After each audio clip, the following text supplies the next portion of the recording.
80% of our diseases are lifestyle related. There's so much misinformation out there, and people don't know what to do, and frankly, practitioners don't know what to advise patients to do. So it's really when I got deep into the body of scientific knowledge that I had that aha moment. Like, if we can just really start to manage this and work with our patients who want to feel better, who don't want to have these diseases, it's just going to be better all the way around. You can do a lot in a short period of time with just sheer determination, right? But we have to get to the point where this is lifestyle. This is how one lives, as opposed to, accomplishing something and then leaving it behind.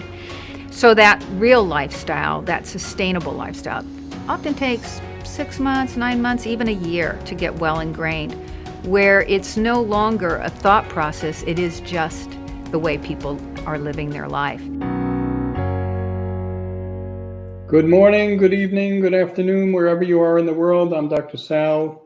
I am the Medical Director for the Lifestyle Medicine Institute and the CHIP program. I want to welcome you to the Ask Dr. Sal program today. Thank you all for joining.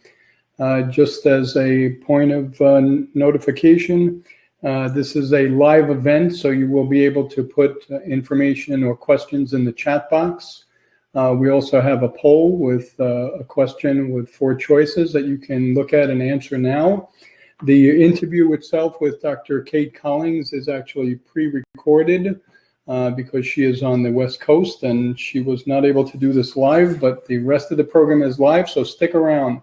Let me tell you that I like her intro as far as talking about misinformation and the science, and this is one of the things that we really focus on in the Lifestyle Medicine Institute and the CHIP program. We focus on the science and what is evidence-based in relation to lifestyle medicine and nutrition. And you will hear more of that today as we talk about the topic of inflammation. So let me introduce Dr. Collings, and then we will get on to our pre-recorded session. And then when I come back on after that, we can hopefully have time to answer some questions. So Dr. Cate Collings is actually the current president, as of just recently, of the American College of Lifestyle Medicine. So we're so proud in the organization to have her in that position. And Cate is actually a cardiologist. She is the director of the Lifestyle Medicine for Silicon Valley Medical Development in San Francisco, in the San Francisco Bay Area of California. As mentioned, she serves as the president for the American College of Lifestyle Medicine. She is a dual board certification. She has dual board certification in cardiology and lifestyle medicine. She holds a graduate degree in exercise physiology, as well as a professional culinary and wellness certification. That's really cool. She received her education from the University of California, University of Wisconsin, and the Stanford University Medical Center. After 25 years of clinical cardiology, she now focuses exclusively on lifestyle medicine consultations, on culinary medicine, and the development of clinical lifestyle medicine programs. So we are so happy to have her in this role and involved with LMI, with the CHIP program, and with the ACLM. Her personal interests include having fun in a number of active sports, cooking, adventure traveling with friends and family.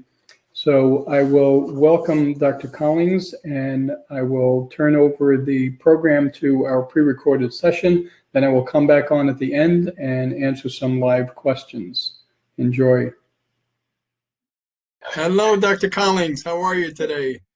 I'm great. It's great to see you again. Thank you so much for joining the show. I'm anxious to talk to you about so many of the things that we've been dealing with, and I gave a little introduction before you came on to the audience about your position now, and congratulations again as the incoming president for the American College of Lifestyle Medicine. Congratulations on that. Thank you. It's a great honor. Very excited. Yes. We have a lot of good things ahead of us. Yes. You know, one of the things that we both deal with, you as a cardiologist and me as an internist, is this whole issue of chronic disease. And I really believe that the things that we talk about in the college and lifestyle medicine in general really become the solution for so many of the illnesses that we deal with. And we set up today's talk to really discuss chronic inflammation. So how is it that the diseases, the chronic illnesses that we deal with on a daily basis have inflammation as almost the common denominator for all of them? What do you see in your practice? Well, yeah, absolutely. So many of the chronic diseases, whether it is cardiovascular disease, as you've referred to, or diabetes, or weight management problems, really have at their basis an abnormality of just chronic inflammation as sort of the baseline problem. And Sal, I was just reading an article that literally just came across from the Journal of American Cardiology, College of Cardiology, JAC, and really bringing in actually lifestyle as the features, and this particularly in this case, food that ramp up inflammation or tap down inflammation. So it was exciting to think that I was coming in and talking with you today about this, and just seeing it come across my desk in an email today. Well, that's interesting, and one of the things that we'll do then is we'll get the reference for the people that join the show, so that they can read it. But what did they specifically talk about? Any particular foods that were better to deal with inflammation? Well, they did. They had a great diagram, and they had the pro-inflammatory foods, of course. And I'm going to take a look at my notes because I love these. Yeah, so it was the usual culprit, that we think about it, that we focus on in lifestyle medicine, and that is red meat, processed meat, organ meats, refined carbohydrates, and sweetened beverages. Those were the culprits on the ramp up of inflammation. And then, it was really cool to see also the tap down inflammation led with dark green leafies, which, we always say is one of the key things, and dark yellow vegetables, whole grains, fruits, and so forth. So, that's one of the neat things that we're seeing now in lifestyle medicine is how it's becoming a focus in subspecialty societies as well, like the cardiology college and cardiologists. We have a long way to go, but at least it's touching those areas, and I'm sure you've seen that as well. Sure. Yeah, it's interesting. I'm always struck by the fact that when you watch television, the commercials that you see for food for human beings is generally fast food. The commercials that you see for animals is about specifically talking about healthier foods to keep your dogs and your cats healthy, which is so strange. So why is it that we're not seeing, but we're actually starting to see now some commercials for healthier plant-based foods, which is great. So I think all the work that we've been doing for so many years now is finally coming to fruition. And I think more of the public and even physicians are starting to think about, what should I be eating on a daily basis to decrease my inflammation and to lower my risk of disease? So how do you see cardiology, that's your subspecialty, and the cardiovascular diseases really being almost a focal point for the illnesses that are involved in that? High blood pressure, cholesterol, diabetes, and such. Right. I mean, cardiovascular disease is the number one, cause of death and disability. And then, we think about the risks, or really what I say are the co-conditions that lead up to that. And that's oftentimes diabetes being almost a heart disease equivalent. Right. And then, hypertension and hyperlipidemia being, the other big factors. And of course, with tobacco as well. So, it is really a kind of a common funnel, if you will, of how chronic inflammation, displays itself as sort of the final path. And of course, it's vascular. Of course, it's cerebral vascular. It's peripheral vascular as well. Yeah, I think what I'm talking to my patients now more about is when they have dementia, and especially for my male patients, when they start to develop erection problems. That's the canary in the coal mine. and really to help them understand, this is a systemic vascular problem caused by inflammation, and we should treat it as such. And when we do, we lower the risk of all of those chronic illnesses, Right. dementia, other vascular problems, heart disease, stroke problems, so on and so forth. So can you explain to the audience, because I'm sure some of the individuals will have heard of the issues of omega-6 versus omega-3 fatty acids and what they can do in relation to inflammation in the diet? Right. So, I think there's a lot of interest in this. And I think where it comes down to is really looking at the ratio of omega-3s and omega-6s.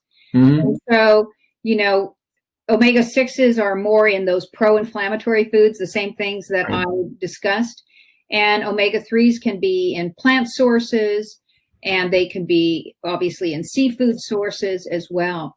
But it may not be, the total amount. It may be the ratio. And so when we tap down the omega-3s by taking out some of those foods that we think of as being pro-inflammatory, as we think about raising cholesterol levels and glucose levels and everything, we're in the same way, tapping down the omega-3s and getting a better ratio.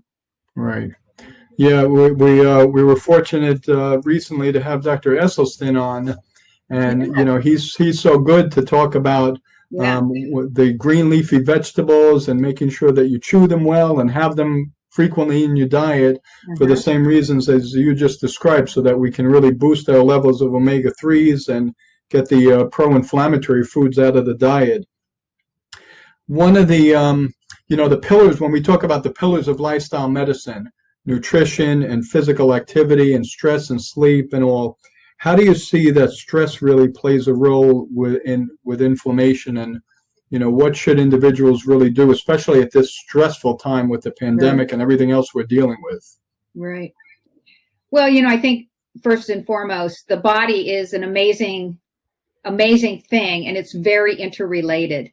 I've always felt that stress was a big promoter of cardiovascular disease, and and certainly now we just keep having new levels of stress, and over the past year, so many of us have had to face.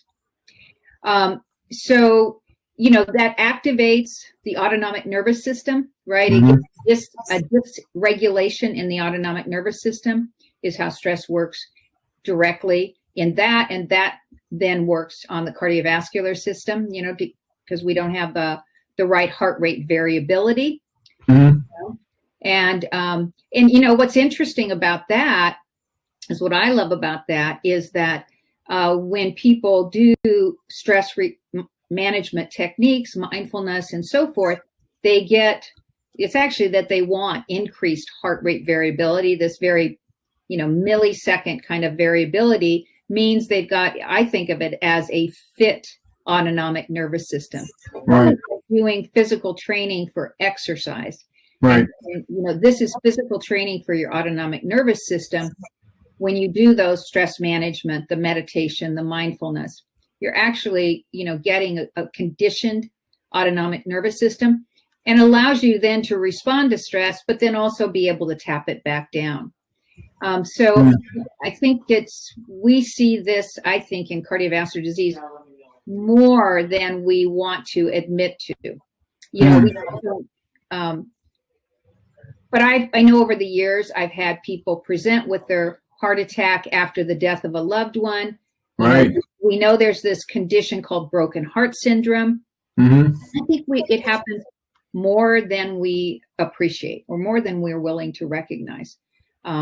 So absolutely, Sal, these pillars are so important. You can't just use one. Right. All of them, because they're multidimensional, and that's really how our body works. Yeah. And it's interesting the way you just described, almost like functional fitness. I was doing a CHIP program last night, and obviously a lot of the work that I do is involving the CHIP program, the Complete Health Improvement Program, which really focuses primarily on plant-based nutrition, but including all the other pillars of lifestyle medicine. And the group that we had here last night, we were talking about just being active physically but I said, it's really more important to be functionally fit than just to be able to say, well, I can spend a half an hour on my treadmill every day, but then when I walk up the stairs with a package of groceries, I get short of breath or I can't even do that. Right. So we talked about functional fitness, and the way you're describing it is, how do you functionally train your heart to do the things that it's supposed to do? And having that heart rate variability depending on what you're doing really is important. I didn't think about it from that perspective, but that's a great way to explain it. I really like that explanation. For a lot of the people that, and you see these patients more than I do, somebody comes to you after they've seen their primary care physician and they've had a so-called checkup and everything is fine. Their lipids are fine. Their physical exam in the exam room is fine, but they ended up having a heart attack or a stroke after that, and then they end up in your exam room. Why is it that we see people with normal lipid profiles that still go on to have heart disease? Right. Well, yeah, I've seen this over and over again, and it's always kind of tragic because the individual is so surprised because they've been told, fine, Right. don't worry about it. You're living your life perfect. All your numbers are just right. Right. But it's complex because it really has to do with this inflammation. Right. Right? They can have a perfect number, but if the lining of their vessels, the endothelium, and I'm sure Dr. Esselstyn spoke about this. Yes, he did. Yeah, if the endothelium is inflamed, then they can rupture a plaque. They can vasospasm that vessel. It's very complex. It's very biochemical and real time. So, I always say it really is these, bite by bite, stride by stride, and thought by thought behaviors and decisions that really add up and explain sometimes these seemingly unexplainable events like a stroke or a heart attack in what looks like an otherwise healthy person with normal laboratory values. So is there an easy way? I've done a lot of reading about myeloperoxidase and the plaque test and all these fancy tests that you can do to look at inflammation. I haven't really seen that this is mainstream, but so is there an easy way to really get an indication of endothelial inflammation that most of us, even as primary care physicians, can do on a regular basis? Well, I think it's not yet at prime time for that. Just as you said, I've ordered these very complex and really interesting tests, and they will show these different inflammatory markers and subtypes of lipids. And every time I do so, I don't have a specific thing to tell someone. I can go back to the same thing. Right. Lifestyle. Right. Got to get your lifestyle in order. Whether it's the food, whether it's the exercise, whether it's the stress management. Because I can't, if you will, instrument that number in any other way. Right. All it does is tell me that you're at added risk, but I might have known that if I just did a good lifestyle assessment. Exactly. Right. Without the blood work. Yeah. I feel like sometimes I'm a broken record because I always get back to the same thing as you just described. No matter what disease that I'm talking about with my patients, I always bring them back to nutrition and physical activity and all the lifestyle behaviors. So I think you're right. I think if we compared the usefulness of lipid subtypes versus the myeloperoxidase and all these special blood tests for inflammation inside the vessels, right, versus just doing a good history and physical and listing out the behavioral risk factors for an individual, right. I think we end up with just as much information with the risk factors. Right. Yeah, because the approach is still the same. Yeah. I think actually if we took the lifestyle and we make it like a complete blood panel, right? Right. People have gotten very accustomed to like being reassured or being alarmed based on their complete blood panel or comprehensive metabolic profile, for instance. I think of the lifestyle profile, if you get granular like that, It's Right. like comprehensive Right. lifestyle profile is as good. I mean, it's nice to have both things, just to be sure. But the comprehensive lifestyle profile tells you how you can now move forward in a positive way before you just wait for those blood panels to go awry, and Exactly. Right. so it's, yeah. The I use the story of Jim Fixx a lot, and then there was the TV anchor that died, and I'm blanking on his name for a second. Yeah. That both of those individuals, well, at least with the TV anchor, he apparently had a physical not too long before that, and he was cleared as being healthy, and obviously died of a massive MI. The story of Jim Fixx is really interesting because the guy apparently ran 10 miles a day, and as the story goes, someone had asked him once, well, why do you run 10 miles a day? And his answer was, so I could eat anything I want. Well, unfortunately, the guy died at 50 or, in his 50s of a massive heart attack. So I like the idea of a lifestyle profile. That's a really cool way of looking at it, as opposed to doing the complete metabolic profile blood test. And I think if we really had more physicians doing that and people themselves started to think more about what's my lifestyle profile like, that's so cool. How do you see the other pillars of lifestyle really affecting inflammation, the sleep and the mental health and such? Right. Oh, I think it's, I can't talk as specifically as many people can about, sleep and how that affects inflammatory markers. Stress, I think, we can see for sure. Social connectivity, and it was just a really, I think, again, something that's, if you will, kind of been in the closet, and we need to really bring it out and look at that. We know loneliness is a risk factor, increases mortality. So what are the mechanisms of that? Understand that, because I'm sure it's physiologic, very much physiologic. So I think these other pillars are important by themselves. But I also think they're important because, again, the bidirectional relationships between, the other pillars. So it's very hard to have a supportive food environment if you're living in a relationship which is not supportive.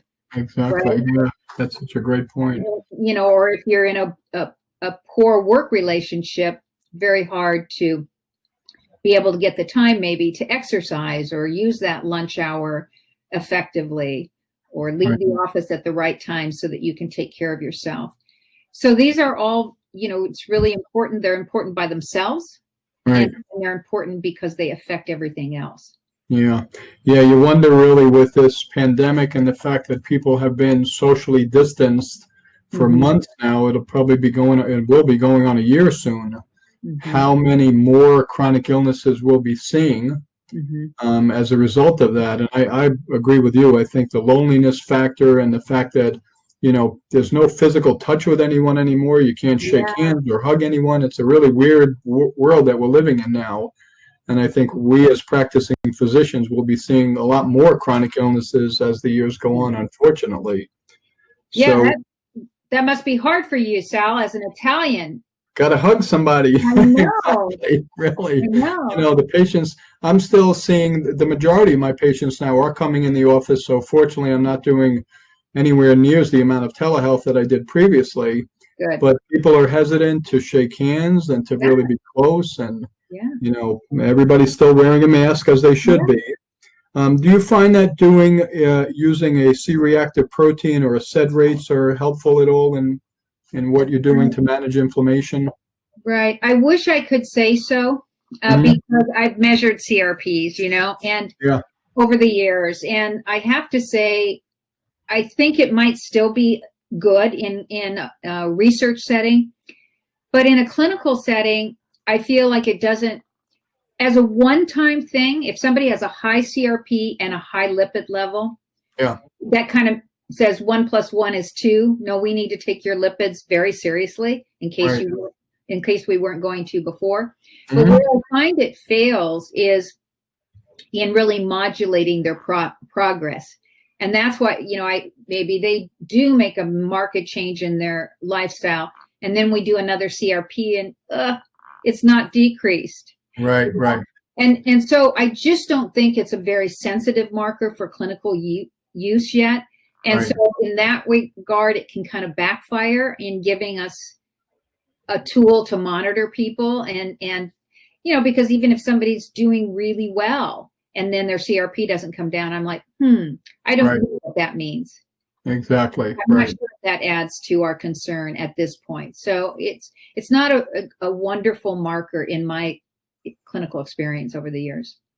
So again, getting us back to using the lifestyle profile as better markers to see, and we actually will ask all of our patients specifically, how many servings of vegetables do you eat a day?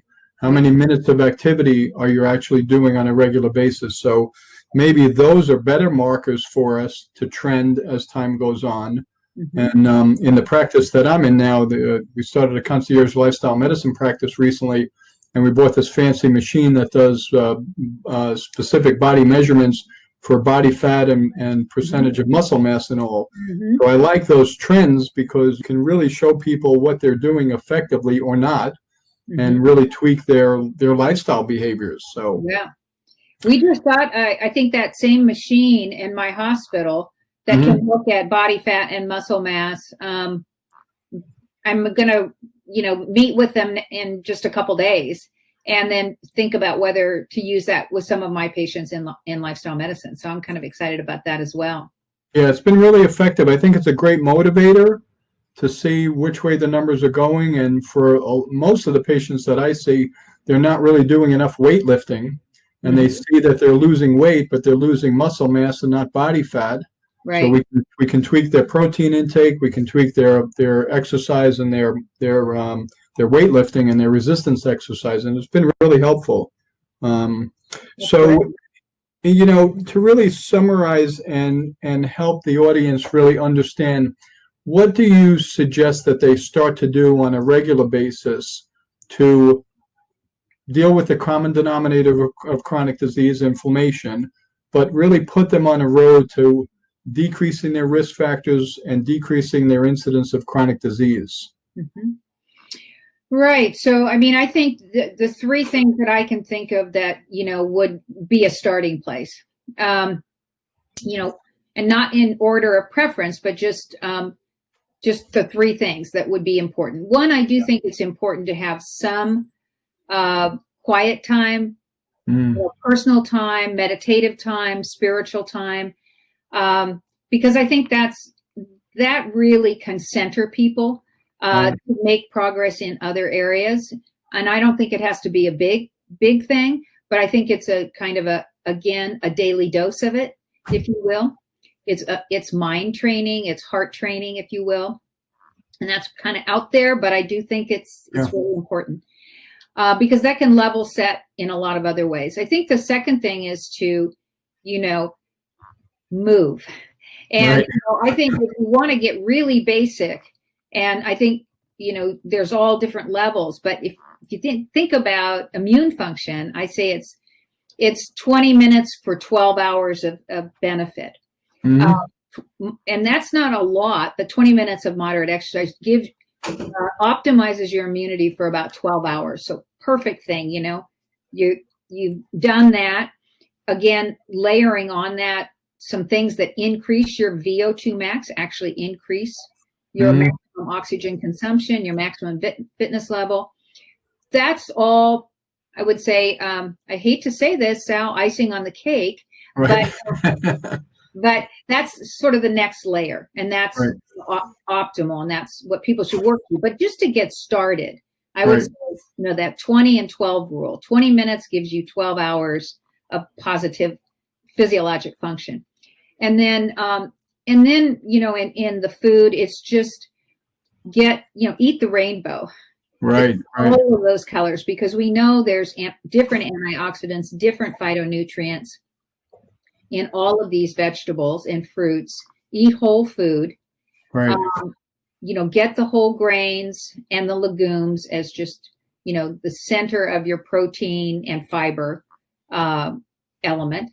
And I think then we're really working. I was reading recently too, just about the power of the microbiome, because I think that is part and parcel to the whole inflammatory cascade. Right. So that's sort of another underbelly to that is, Right. Is having this favorable microbiome, and that's, so important in terms of the fiber and the diversity of plants that we eat to get to that point. So, so those are the three things. And just as we talked about, ramping down the pro-inflammatory foods, eliminating those foods that we know are just going to counteract. They're harmful and not healing. So, yeah. So those are great suggestions. So what we'll leave the audience with is those suggestions to make sure that they have their quiet time, whether it be spiritual or meditation or yoga or, just doing something that is really beneficial for your heart. And in the CHIP program, obviously, we talk about eat more, move more, learn more, and live more. Mm-hmm. And really, those are topics that you hit on. And I like the thought of just eating the rainbow, because all of the vitamins and minerals and antioxidants that are in the foods that we're recommending are seen in the colors of the rainbow. Mm-hmm. So making sure that your plate is really colorful and that you're eating different foods every day to support your microbiome. So this has been a great session. I really appreciate your time, and you're such a wonderful champion for healthy living and for lifestyle medicine. And I'll just share with the audience at the conferences that we've been on together, showing up in a hotel or where there is a gym and walking into the gym and seeing the people that you work with on the machines at 5:30 in the morning, and I've seen you there. Yeah. It's just, it really just boosts your enthusiasm for what we're trying to do in lifestyle medicine. So I'll leave you with the final word for the audience. Any final comments? Well, I don't know how many of our audience are really lifestyle engaged. If there are physicians, I just can't say enough about joining the membership of the American College of Lifestyle Medicine. Yes. The college is just really rocking right now. We just have so many education opportunities, so much, even in a virtual conference, so much energy. And it's really a brain trust of people that are going to change healthcare. So I really encourage you, if you're here at this webinar, it tells me that you're interested and take that next step. Absolutely. Well, thank you so much again. Thank you for being such a great champion for lifestyle medicine. We appreciate you, and we're so happy to have you on the show today. Thank you, Dr. Collings. Thanks, Sal. Okay, well, that was a fabulous program. I apologize. It seems like a number of people have had some difficulty with staying on the program, but this is a recorded session. So at the end, we'll show you the link. Someone asked about what were the inflammatory foods that Dr. Collings had talked about. And basically the short answer is, it really is the standard American foods. So all of the meat and dairy that people eat are tremendously inflammatory. And we actually have Dr. Hans Diehl, who is the founder of the CHIP program. So thank you, Hans, for participating today and joining. And Dr. Dexter Sherney, who is the outgoing president for ACLM, listening in. And as you'll hear from both of them, and they both have been on the show, talking about endothelial inflammation. This is the common denominator, and inflammation is the common denominator for most of the chronic illnesses that we have to deal with on a regular basis. And Dr. Diehl had asked about the relationship between cardiovascular disease and inflammation. One of the other participants in today's program asked about gastritis and GI inflammation and how that all interacts. And it really is because of endothelial dysfunction and endothelial inflammation. So anything that causes inflammation systemically affects your endothelium. Anything that affects your endothelium, the intimal lining of all of your blood vessels, will cause all of your organs to be dysfunctional, if you will. And I think one of the answers to decrease the GI inflammation that many people have to deal with is strengthening your microbiome. Dr. Collings mentioned about the microbiome. eating prebiotic and probiotic foods is tremendously beneficial to heal the endothelium within the gut, and also to boost your microbiome, to get it back in the right direction, to make sure that you have the right bacteria growing in there. One of the other participants today asked about heart rate variability. How do you improve that? Because obviously Dr. Collings is a cardiologist and she deals with this a lot. And meditation, anything that allows you to calm yourself will improve your heart rate variability and actually slow your heart rate down. And that in and of itself is great, is really good and healthy for your cardiovascular system. So lots of great questions. Again, this session with Dr. Collings is recorded, so you can go back and listen to it again. All of our programs are actually archived. Before we end today, I just want to mention next week, Dr. Beth Frades, who will be talking about wellness coaching. Dr. Frades is a physician and a wellness coach. She's actually the president-elect, so we've had a lot of great people involved with ACLM on the program. So tune in next Wednesday at 3 p.m. And before we end, I want to thank my producer, Daryl Ludington. Daryl does all the work behind the scenes to make this happen. So thank you all for participating in the programs. I hope this is helpful to you. And if you're a CHIP participant or graduate, hopefully it's helpful to you. Please feel free to reach out to me. Contact information is on the last slide with any questions or comments about the program. And I will wish you all good health and blessings to everyone. And we will see you next week. God bless to all. Thanks.